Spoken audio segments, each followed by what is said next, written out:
Until quite recently, the survival of Cree families in the region of Trout Lake was closely linked to the availability of moose. The moose provided food, clothes, and tools. Hence, very little of the animal was discarded. The Indians do not depend on moose to the same extent today.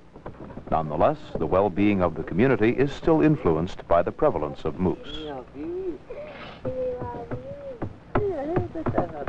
There is no rigid pattern or procedure followed when it comes to moose hunting. Some expeditions are planned well in advance. Others begin with just a few hours of preparation.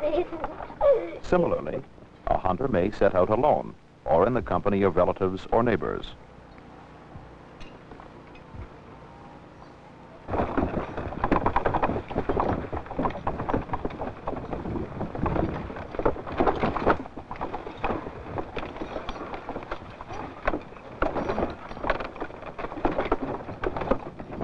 Vital Cardinal's hunting party will have 4 members.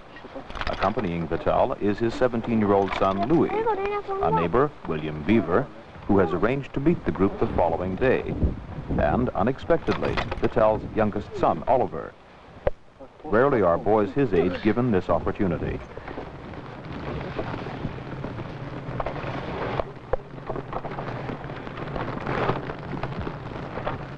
The first morning on the trail begins with the arrival of William Beaver.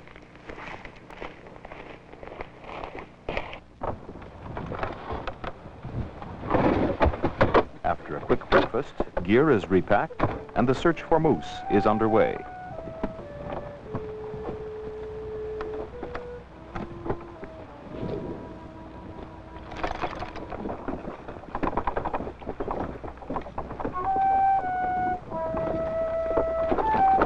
The final destination of the hunting party is not known precisely.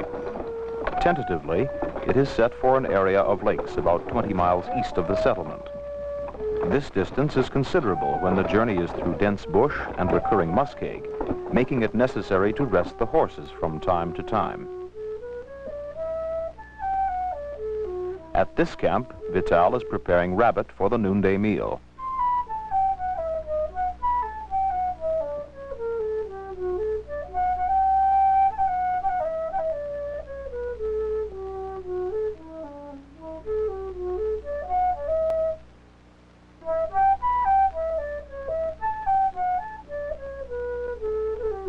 Despite the trend to motorboats, it is not difficult to realize why Indians retain the canoe for use in hunting. It is light, it's ideal in shallow water or where weeds are abundant, and most important, it creates a minimum of noise.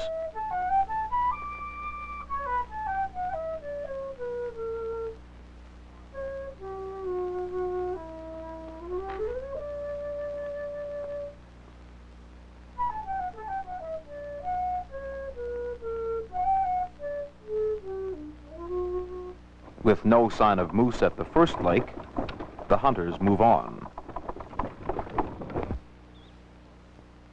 The second lake looks more promising.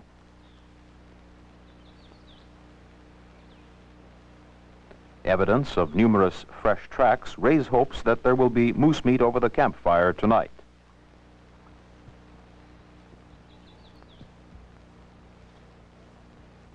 And indeed, the hunters are not to be denied this time.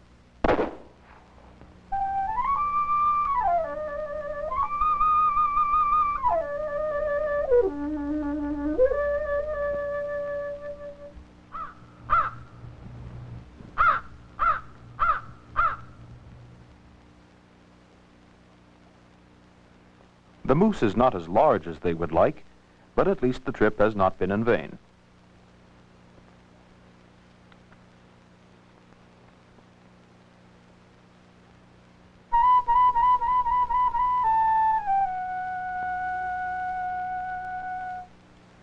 Butchering moose requires an experienced hand.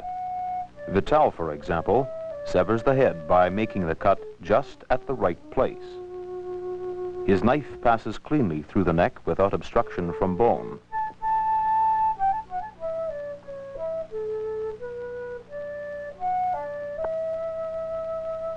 The rest of the carcass is handled with equal skill.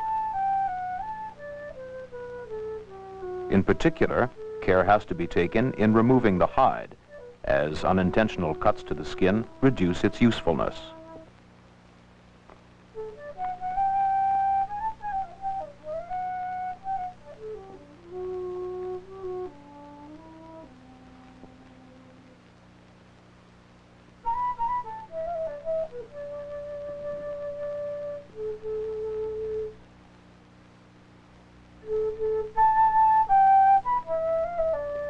Almost every part of the animal is eaten or utilized in some manner. The head is of special value. The ears, eyes, nose, and tongue are eaten and greatly appreciated. On the other hand, the brain is used in tanning. Internal organs, including the heart, liver, kidneys, and some intestines, are also considered delicacies, as is the marrow extracted from bone in the lower parts of the leg.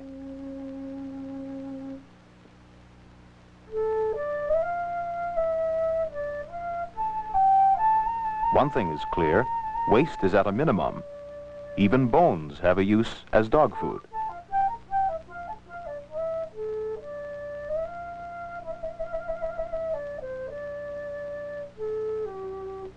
Ironically, the one item that Indians do leave behind is what the white hunters seem to prize most, the antlers.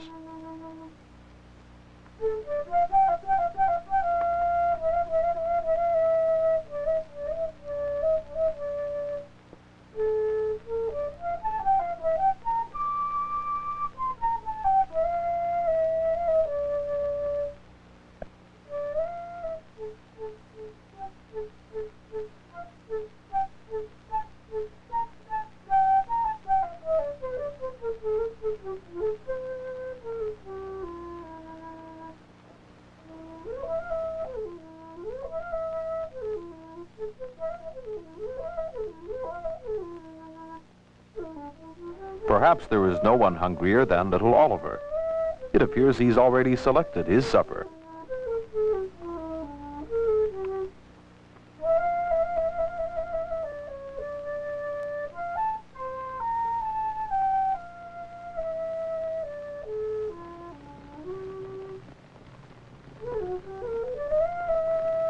As customary, those participating in the hunt have first choice of the delicacies. Their reward is well-deserved after hours of hard work. And a fire crackling under thick chunks of fresh moose meat is always a pleasant way to round out the day.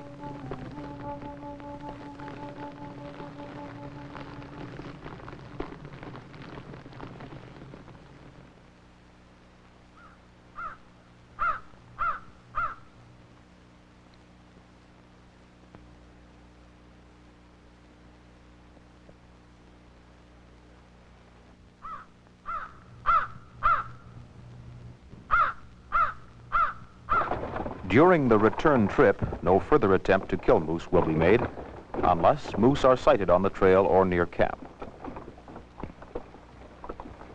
The outcome of a hunt is of interest to everyone, and in a short time the news spreads throughout the settlement. Details of the hunt are also of interest because the estimated numbers of moose and conditions in the area help other men decide when and where they will hunt.